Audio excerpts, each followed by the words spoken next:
Padá chlad na kůži, já bdím v tichu, tyká strach jak stín. Svírá hrdlo, dech je zkrátka stich. Nezmizí mi, když pláče blíž.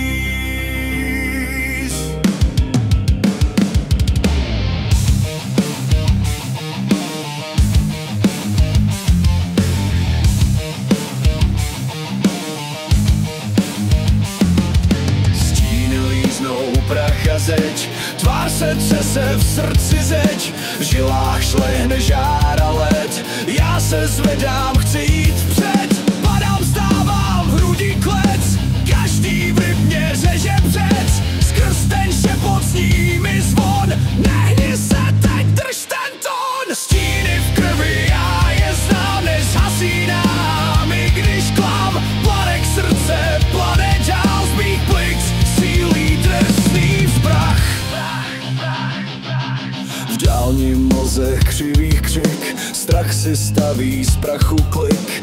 Já ten zámek drtím v prach, nechci padat zpátky v strach. Zeď mi bere sílu, hlas, kráčím pevně, pevný jas.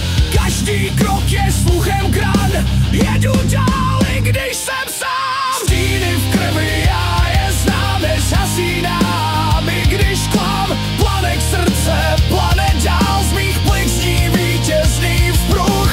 Ticho pálí kmitne sen, v žilách zpívá skrytý len. Nesrdám svým slabým dnem, z nánosu vstávám pevně jdem.